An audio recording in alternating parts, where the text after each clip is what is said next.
Chcela by som vám ukázať knihu, ktorú som si nedávno kúpila. Je to čarodejnícka kniha Baby Jagy od autorky, ktorá pochádza zo Zakarpatskej Ukrajiny, čo nie je ďaleko od nás.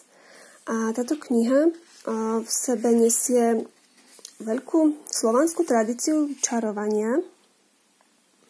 Nájdeme tu všetko o vyšívaní, o čarovných bábikách, o prírodných duchoch, o varení, o čarovných bylinkách, o malovaní vajíčok veľkonočných, o čarovaní s vlasmi, o živej a mŕtvej vode, o saune. Takže naozaj sa tu dá nájsť celý ten prierez tých slovanských tradícií. To sú nejaké vyšívanky a ich sila, čo znamenajú. Toto je kapitola o motanke, o bábike, duchovnej bábike, alebo teda ochrannej bábike, ktorá sa dá použiť na rôzne účely. Ako si ju zhotoviť. Máme o venčekoch. No a tu máme ďalej nejaké prírodné čarovanie. V tejto knihe je i rozprávka o Vasilise Premúdrej, pretože každá kapitola začína vlastne časťou z tej rozprávky. Čiže začnete čítať kapitolu vlastne kúskom z tej rozprávky o Vasilise Premúdrej, ktorá sa stretáva s babou Jagou. A tá rozprávka je veľkým portálom, bránou do pochopenia tej slovanskej ženskej mágie.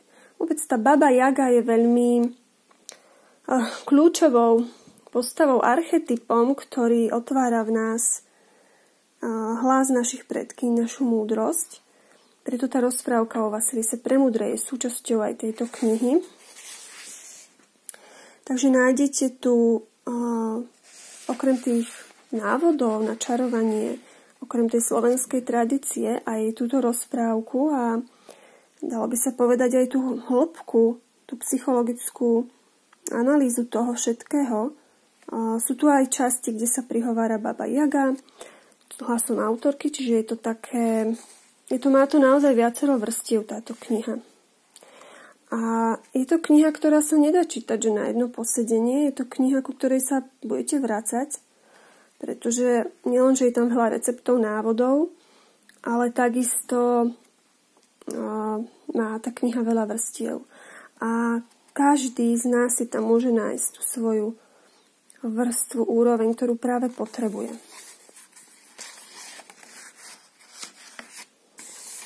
Tu je ešte raz obsah.